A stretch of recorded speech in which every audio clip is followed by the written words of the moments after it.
The maid wasn't supposed to touch the Alpha King. She did anyway. And for one terrifying heartbeat, the entire palace forgot how to breathe. The royal courtyard buzzed with activity beneath a pale winter sky. Servants hurried between wagons loaded with supplies. Royal guards polished their armor until it gleamed like silver.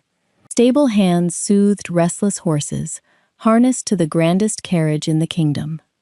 A masterpiece of black oak trimmed with polished steel, prepared to carry Alpha King Alistair Ravencrest to the Winter Alliance summit. Every detail had been inspected, every route planned, every danger anticipated. Or so everyone believed. Standing at the palace steps, Alistair accepted a scroll from his chief minister without taking his eyes off the waiting carriage. "If we leave now," the minister said, "we'll reach Ravencliff before the evening snow." Alistair nodded. "Let's not keep the northern delegates waiting." The captain of the royal guard barked an order. "Open the gates." The heavy iron doors groaned apart. Trumpets sounded. The horses stamped impatiently. The king descended the palace steps with calm, practiced confidence. The crowd bowed as he passed. Among them stood Clara Ashfield, a laundry maid no one noticed. Her plain gray dress blended into the sea of servants. Her hands trembled so violently she could barely hold the basket of freshly mended uniforms she carried. No, not again. She stared at the royal carriage, at the polished wheels, at the leather brake ropes, at the cliff road waiting miles ahead. The memories crashed into her with brutal clarity. Wood splintering, horses screaming, the carriage tumbling into empty air, fire, blood, the king's lifeless hand hanging through the shattered door. Then the palace burning, soldiers fighting each other in the streets. The kingdom collapsing into war. She had watched it all happen. She had died, believing nothing could be changed. Yet somehow, she had awakened months earlier, on the first morning she entered palace service, given one impossible chance to begin again. Until now, she had only changed small things. A servant spared from falling down a staircase. A child pulled away from a runaway cart. Tiny moments no one noticed. But this was the moment that decided everything. The king reached the carriage. One foot rose toward the polished step. If he climbed inside, history would repeat itself. Clara dropped her basket. Uniforms scattered across the stone courtyard. Ignoring the horrified cries behind her, she ran. "Stop her!" someone shouted. She reached the king just as his hand touched the carriage door. Without thinking, she grabbed his sleeve. The courtyard exploded into chaos. The captain's sword flashed from its scabbard. "Release His Majesty!" Guards surrounded her instantly. Clara didn't even look at them. She looked only at Alistair. Her face had gone completely white. "Please." Her voice shook so badly she almost couldn't speak. "Don't get into that carriage." The king frowned. Around them, every conversation died. The winter wind seemed to hold its breath. "Why?" Alistair asked quietly. Clara swallowed hard, because she remembered exactly how he died.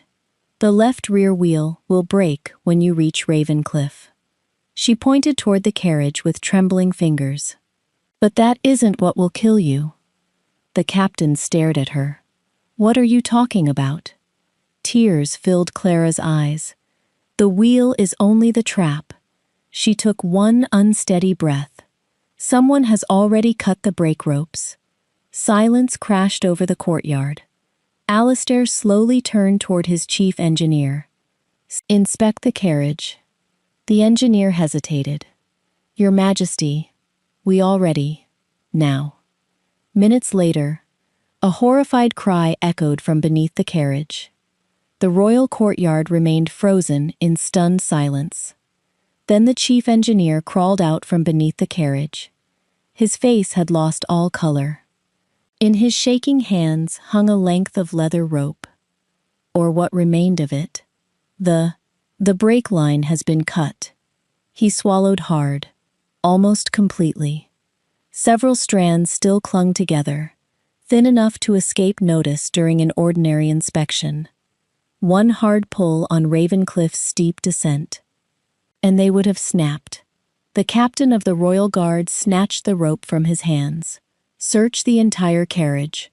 Within moments, guards dismantled the wheels, examined the axles, and inspected every bolt. Another engineer shouted from the rear, "The left wheel has been weakened." He held up a cracked wooden spoke. It was split from the inside. It would have broken under the king's weight once the road turned rocky. A cold murmur spread through the courtyard. It wasn't an accident. It had been planned with terrifying precision. A broken wheel, failed brakes, a narrow mountain pass. No witnesses left alive. Alistair stared at the ruined carriage. Someone hadn't merely wanted to kill him. They wanted the kingdom to believe fate had done it. "Seal the palace," he ordered. "No one leaves." The captain immediately barked commands. "Close every gate. Question every stable hand. Search the workshops." Guards rushed in every direction. Ministers argued over possible suspects. Servants huddled together in frightened whispers. Amid the chaos, Clara stood exactly where she had been, her hands clasped tightly before her. She wished she could disappear. Instead, she felt the king's gaze settle on her. "You." His voice was calm. "What is your name?" She bowed deeply. "Clara Ashfield, Your Majesty." "How did you know?" Every eye turned toward her. She had prepared this answer countless times. "I overheard 2 stable hands talking last night." The captain frowned. "Which stable hands?" "I didn't recognize them." "Where?" "Near the east stables." The explanation sounded reasonable. Most people accepted it immediately. Most people. Alistair did not. He had spent years reading liars across negotiating tables. Clara wasn't lying. She was hiding something. There was a difference. Before he could ask another question, a young guard hurried into the courtyard. "Captain, we found no damaged tools, no suspicious servants. It's as though whoever sabotaged the carriage vanished." The captain cursed under his breath. Alistair looked once more at Clara. She lowered her eyes, avoiding his gaze. Not out of guilt, out of fear. He recognized that fear. It wasn't the fear of punishment. It was the fear of knowing something no one else should. Late that evening, after the palace finally settled into uneasy silence, Alistair summoned his captain. Captain Rowan. The veteran soldier stepped forward. "Your Majesty, I have another assignment." Rowan waited. "I want you to watch the maid." His eyebrows lifted slightly. "You suspect her?" "No." Alistair looked toward the dark courtyard, where the shattered carriage still stood beneath torchlight.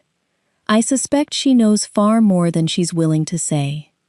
The next morning, Rowan began quietly following Clara through the palace. For hours, nothing unusual happened. She folded linens, delivered clean uniforms, helped an elderly cook carry flour to the kitchens. Then, just before noon, Clara suddenly stopped walking. She turned toward the royal stables.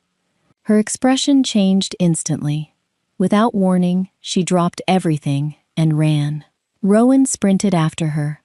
By the time he reached the stable yard, Clara had already thrown herself between a frightened warhorse and a little stable boy chasing a loose bucket.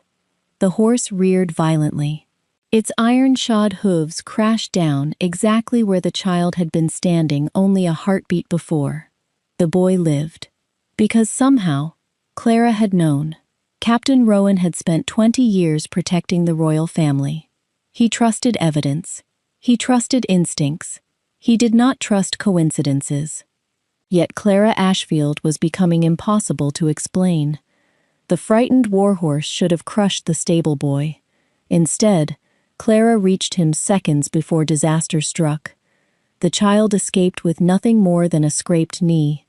Rowan said nothing. He simply watched. 3 days later, another accident nearly happened. The palace kitchens bustled with preparations for a banquet honoring foreign ambassadors. Servants hurried between ovens, carrying steaming pots and heavy trays. Clara entered with fresh linens for the cooks. She stopped so abruptly that another maid bumped into her. "No," Clara whispered. The head cook frowned. "What is it?"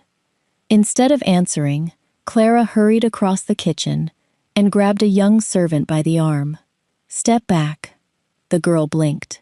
"But Now."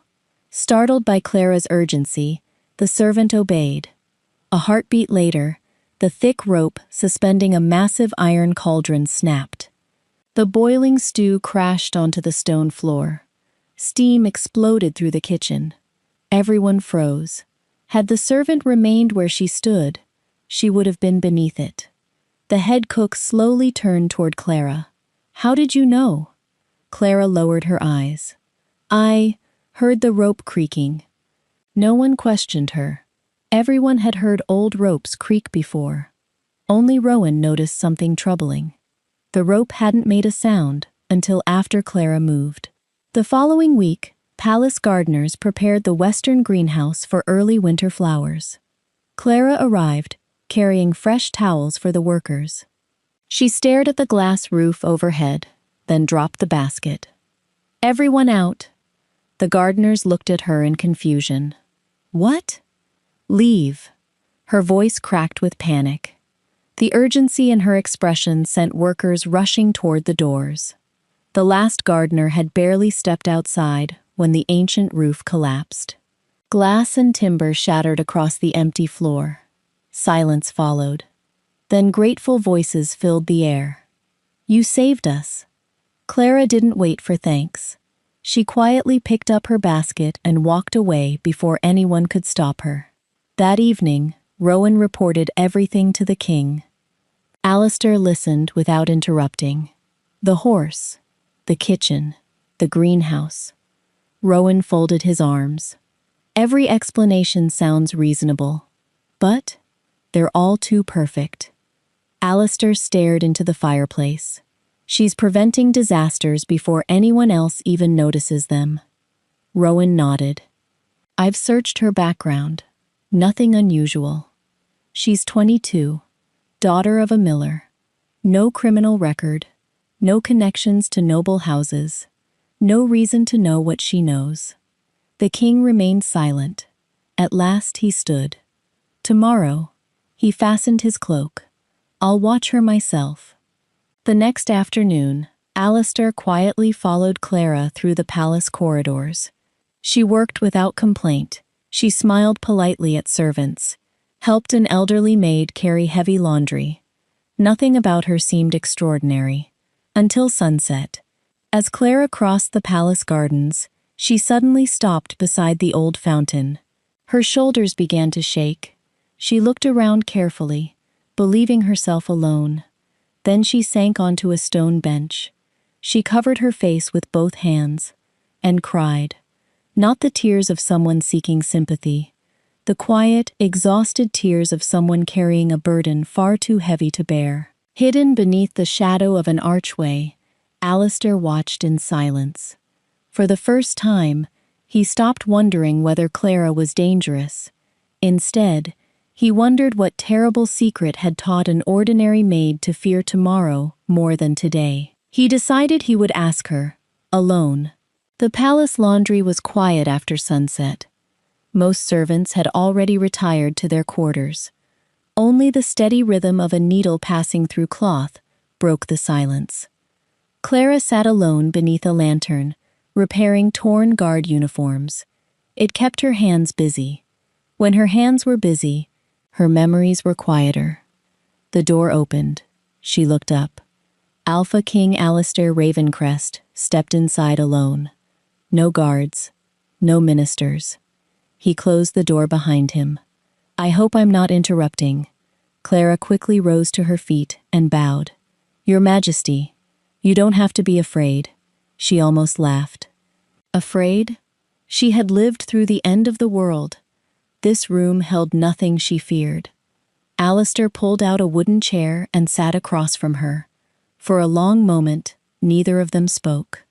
Finally, he asked the question she had dreaded since the day she grabbed his sleeve. How did you know about the carriage? Clara stared at the half-finished uniform in her lap. I told everyone I overheard stable hands. I know. His voice remained calm. But that wasn't the truth. Silence stretched between them. I watched you save a stable boy, he continued gently. You prevented the kitchen accident. You emptied the greenhouse before it collapsed. He leaned forward slightly. You always arrive just before disaster. Clara's fingers tightened around the needle. I can't explain it. Try. Tears blurred her vision. If I tell you, you'll think I've gone mad. I'll decide that afterward. Something in his voice made her believe him. She slowly set the uniform aside, then whispered, 6 months ago, you died. The words hung between them. The carriage went over Raven Cliff. No one survived. She swallowed hard. The kingdom didn't lose only its king. It lost itself. Her voice trembled as the memories returned. Nobles accused one another of murder. The royal army split apart. Entire villages burned. The palace became a battlefield. She closed her eyes. I tried to help the wounded. I hid children in the cellar. I watched people I knew die. A tear slipped down her cheek. The fire reached the laundry wing on the 3rd night. I never made it out. The room was silent except for the crackling lantern. When I opened my eyes, she looked at him. I was back on my first day working here. The palace was whole. You were alive. I thought it was a dream, but then everything started happening exactly as I remembered. She took a shaky breath. So I changed what I could. A servant on the stairs. A child in the market. A horse. The carriage. I kept hoping. Her voice broke. If I saved enough people, maybe I could stop the rest. Alistair didn't interrupt. He simply listened. When she finally fell silent, she whispered, I'm sorry. His brow furrowed. For what? For touching you. For changing things. For telling you something impossible. She expected disbelief, laughter, perhaps even an order to have the palace physician examine her mind. Instead, Alistair rose slowly, walked to the window, looked out across the moonlit courtyard where the broken carriage still stood. After a long silence, he turned back to her. The brake ropes were cut. She nodded. The wheel was sabotaged. Another nod. You couldn't have known that. No. He studied her tear-filled eyes, then spoke 4 words that stole the breath from her lungs. Tell me everything. For the first time since waking in her second life, Clara wasn't carrying the future alone. The first person Alistair told was no one. Not his ministers, not the royal council, not even Captain Rowan. If Clara's story was true, then every careless word could change the future, or warn the people responsible for it. For 3 nights, they met in the old palace library after everyone else had retired. Clara spread sheets of parchment across a long oak table. She drew maps from memory, marked villages, roads, names, dates. I don't remember everything, she admitted. Some events happened at the same time. You remember enough, Alistair replied. She pointed to a village in the eastern valley. 2 months from now, the river floods after the spring thaw. 3 bridges collapse. Hundreds lose their homes. Alistair made a note.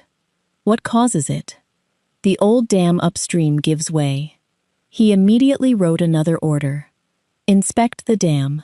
Strengthen the foundations. Evacuate nearby farms if necessary. Clara moved her finger farther south. A grain warehouse catches fire in early summer. The kingdom loses nearly a third of its winter reserves. Famine follows. Alistair didn't hesitate. Double the inspections. Move half the grain to secondary storehouses. She looked at him. You believe me? He smiled faintly. I believe evidence. So far, you've been right every time. A week later, Captain Rowan entered the king's study, carrying another report. The eastern dam collapsed this morning. Clara's face paled. Alistair looked up, and the reinforcements held. Only the outer wall gave way. No villages were flooded. No lives were lost. For the first time since her impossible journey began, Clara simply stared. That wasn't how it had happened before. In her memories, the floodwaters had swept away dozens of homes. Children had been stranded on rooftops. Entire families had disappeared. Now, none of it had happened. History had changed. She whispered, almost to herself. It worked. Alistair noticed the tears gathering in her eyes. What's wrong? I don't know what's supposed to happen anymore. She laughed softly through those tears. For months, I lived by remembering the future. She looked at the report again.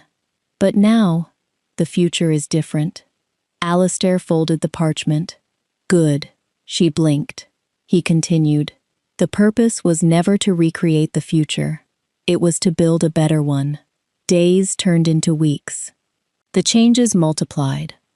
A corrupt tax collector was arrested before stealing from poor villages. An assassination attempt against a foreign ambassador failed because Rowan doubled the palace guard. A shipment of medicine reached the northern territories before disease could spread. Every success erased another painful memory from Clara's first life.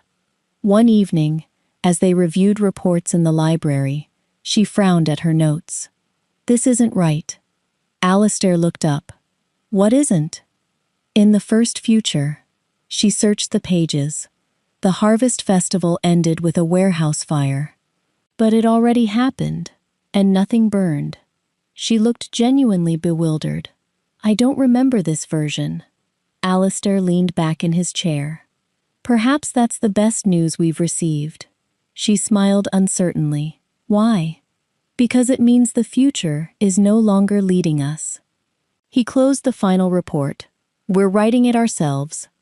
For the first time since waking in her second life, Clara allowed herself to believe something she had never dared imagine. Maybe the terrible future she remembered wasn't waiting for them anymore. Maybe it had finally begun to disappear. Summer settled over the kingdom. Golden wheat rippled across the valleys. Markets overflowed with grain instead of empty baskets. Travelers crossed repaired bridges that, in another life, had been washed away by floodwaters. The kingdom no longer resembled the one Clara remembered. Each morning, new reports arrived. A village that should have burned was thriving. A noble once known for corruption had been arrested before committing his greatest crimes. Children who had died during the famine now played happily in village squares. Each victory filled Clara with quiet relief. Yet one memory refused to fade. She saw it every night. Fire, smoke, the palace collapsing beneath a crimson sky. One evening, Alistair found her standing alone on the western balcony. She was watching the sunset, but her eyes seemed fixed on something far beyond the horizon. You've been avoiding sleep again. She smiled weakly. I didn't realize it was obvious. It is to someone who watches you. She lowered her gaze. There are still things I haven't told you. He waited. In the first future, she struggled to continue. The palace didn't burn by accident. Alistair's expression grew serious. I know. The conspirators set it ablaze after your death. She nodded. But that's not what I kept hidden. Silence settled between them. Finally she whispered, I didn't escape. He looked at her. I stayed. She took a shaky breath. There were servants trapped inside. Children too. I helped them reach the eastern gate. Her voice trembled. The roof collapsed before I could follow. The memory stole the air from her lungs. I died in the laundry corridor. Alistair closed the distance between them. You died saving people. I died because I couldn't leave them. Tears slipped down her cheeks. I keep wondering, what if history finds another way? What if no matter how much we change, I still end up dying there? Without thinking, Alistair gently took her hands. His touch was warm, steady. No. She looked up. You can't know that. I do. How? Because that future depended on one thing, my death. He held her gaze. I'm still here, and I intend to remain here for a very long time. She gave a fragile smile. You sound very confident. I have an excellent advisor. She laughed despite herself. The sound eased something inside him. For months, Clara had carried the burden of tomorrow alone. She no longer had to. The following morning, Alistair summoned the Royal Council. Without revealing Clara's secret, he announced sweeping reforms. Every palace corridor would receive new emergency exits. Fire brigades would be established in every major city. Storehouses would be rebuilt using stone instead of timber. Emergency drills became mandatory throughout the kingdom. Some nobles questioned the expense. Alistair answered simply, I won't wait for tragedy before preparing for it. Months passed. Not a single fire spread beyond its first spark. The palace became the safest building in the kingdom. One crisp autumn evening, Clara stood beside the old carriage still preserved in the courtyard. She touched the weathered wood.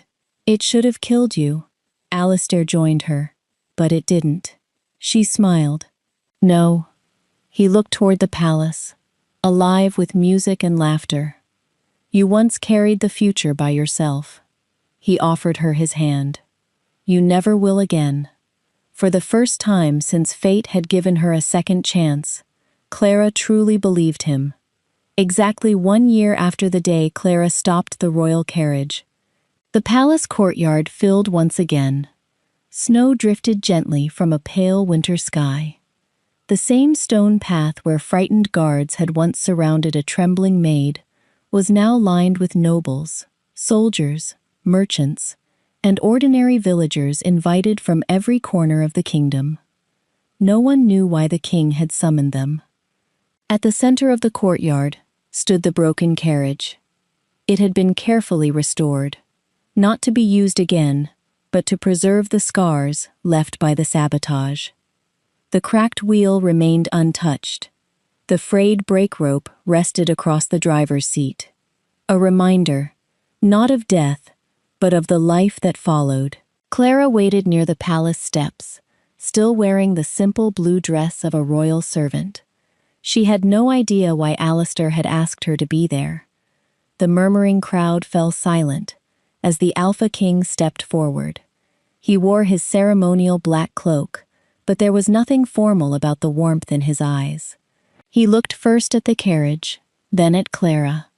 "A year ago," he began, "everyone believed this carriage represented duty."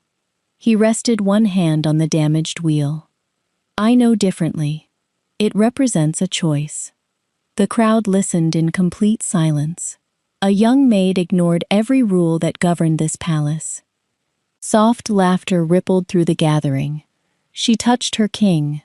More smiles appeared. She interrupted a royal departure. The captain of the guard chuckled, and she very nearly gave Captain Rowan a heart attack. The old captain bowed dramatically. "I still haven't forgiven her, Your Majesty." The crowd laughed. Even Clara smiled through nervous tears. Alistair's expression softened. She had every reason to remain silent. No title, no power, no certainty that anyone would believe her. He turned toward Clara, but she spoke anyway. "Because of her courage, my life was spared. Our kingdom was spared." He slowly descended the palace steps until he stood before her. Every noble watched in stunned silence. Every servant held their breath. Alistair reached into a velvet box, carried by the High Elder. Inside rested a silver Luna bracelet, engraved with wolves, running beneath a full moon. "I once believed crowns made rulers." He looked into Clara's eyes. "You taught me something better. The people who change history are often the ones history almost overlooks." His voice became quieter. "You saved me. Then you stayed. You challenged me. You helped me become the king this kingdom deserved." He held out the bracelet. "Clara Ashfield, I don't ask because I owe you a debt. I ask because I cannot imagine building tomorrow without you beside me." Tears spilled freely down Clara's cheeks. 1 year earlier, she had stood in this same courtyard believing she would always be invisible. Now, an entire kingdom waited for her answer. She held out her trembling hand. Yes. Alistair fastened the Luna bracelet around her wrist. At that exact moment, wolves across the palace grounds lifted their heads and howled into the falling snow. The sound echoed across the capital. The royal guards drew their swords in salute. The servants applauded louder than anyone, because one of their own had become queen, not through noble birth, not through ambition, but through extraordinary courage. And for the first time since waking in a second life, Clara allowed herself to believe this happiness truly belonged to her. The first decree Queen Clara signed surprised the entire royal council. It wasn't about taxes, or treaties, or expanding the royal palace. It was only one sentence. Every voice deserves to be heard, regardless of rank. Several elderly nobles exchanged puzzled glances. One councilman finally asked, "Your Majesty, what does that mean in practice?" Clara smiled. "It means that if a stable boy notices a cracked bridge, he will be listened to. If a kitchen maid smells smoke where there shouldn't be any, she will be believed. If a servant warns of danger, no one will silence them, simply because they wear a plain uniform." Alistair watched quietly from beside the throne. He remembered another morning. A frightened laundry maid had nearly been arrested for daring to grab his sleeve. He had almost climbed into a doomed carriage, because everyone believed rank mattered more than truth. Never again. Within months, the kingdom changed. Every royal estate placed anonymous report boxes where servants could safely report dangers or corruption.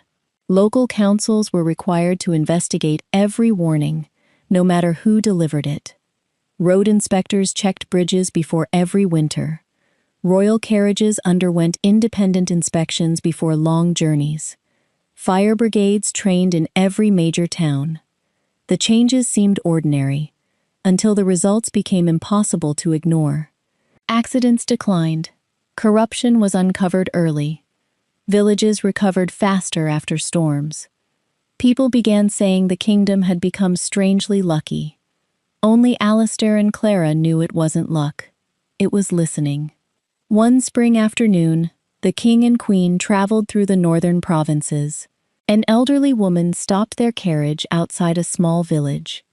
Years earlier, guards might have pushed her aside. Now, Captain Rowan stepped forward politely. "What troubles you?" "The hillside above the school is shifting," she said. "It doesn't look safe." Engineers inspected it that very day. 2 days later, part of the hillside collapsed. No children were inside the school. The villagers called it a miracle. Clara simply smiled. Sometimes the future changed because people finally paid attention. As the years passed, the kingdom flourished. Trade expanded. Harvests improved. Neighboring rulers asked Alistair the secret behind such lasting peace. He always answered the same way. "I started listening to the people who believed no one would ever hear them." One quiet evening, Clara wandered into the Royal History Hall. At its center stood the broken carriage. The cracked wheel remained exactly as it had been. The frayed brake ropes rested beneath a glass case. She stood before it for a long time. Alistair found her there. "You still visit?" "Sometimes." She traced the air above the splintered wood without touching it. "I used to hate looking at it. And now? It reminds me that the future isn't something we inherit." She looked at him. "It's something we build." He slipped his hand into hers. "The kingdom doesn't resemble the one you remembered anymore." She smiled. "No. It finally feels like a place I've never seen before." Outside, children's laughter drifted through the palace gardens. The nightmare timeline had become nothing more than a fading memory. And for the first time, Clara believed it would never return. 7 years later, the Royal History Hall had become one of the most visited places in the kingdom. Foreign ambassadors toured its galleries. School children wandered through its long corridors. Young wolves training to become royal guards always stopped before the same display. At the center of the hall stood an old black carriage. Its cracked rear wheel had never been repaired. The frayed brake ropes remained exactly as they had been discovered on that winter morning. Nothing about it looked majestic. That was precisely the point. 2 small children darted between the marble columns before stopping in front of the carriage. A boy with dark hair reached toward the cracked wheel. "Father, why do we keep a broken carriage instead of something beautiful?" His younger sister nodded eagerly. "Wouldn't a golden throne be more impressive?" Alpha King Alistair Ravencrest smiled as he joined them. Queen Clara walked beside him, her fingers laced through his. The 4 of them stood quietly before the old carriage. Finally, Alistair rested one hand on the weathered wood. "Because this carriage reminds me of the day I was given a second life." The children looked up at him. "Were you hurt?" "I would have been." He glanced toward Clara. But someone refused to let that happen. Their daughter turned to her mother. "Was it really scary?" Clara laughed softly. "I was terrified." "Then why did you stop Father?" "Because sometimes being frightened doesn't mean you stay silent." She knelt so she was eye level with both children. "I was only a maid. I had no title, no power. I wasn't even supposed to speak to the king." The little boy frowned. "But you did." "I did." "Weren't you afraid people would be angry?" "Oh, they were." Everyone laughed. Even Captain Rowan, now retired but serving as the museum's honorary guide that afternoon, chuckled from across the hall. "I nearly arrested your mother," he admitted. The children stared at him in disbelief. "You did?" "I was young." Clara raised an eyebrow. "You were 50. I felt young." The room filled with warm laughter. When it faded, Alistair looked once more at the carriage. "The kingdom remembers this, as the day a conspiracy failed." He shook his head gently. "That's not what I remember." "What do you remember?" his son asked. He smiled at Clara. "I remember one ordinary woman finding the courage to whisper 3 words. He looked back at his children. "Don't get in." Everything that came afterward, he squeezed Clara's hand, was possible because someone everyone overlooked refused to remain silent. Outside, snow began falling across the palace gardens, just as it had on the day Clara first ran through the courtyard. The kingdom remembered the whisper that saved its king. History remembered the queen who proved that courage is not measured by titles, strength, or power. It is measured by the willingness to speak when silence feels safer. And every winter, as visitors paused before the broken carriage, they carried home the same lesson. Sometimes kingdoms are saved by mighty armies. Sometimes they are saved by wise rulers. But once, an entire kingdom was saved because one frightened maid reached out, grabbed a king's sleeve, and found the courage to say, "Don't get into that carriage."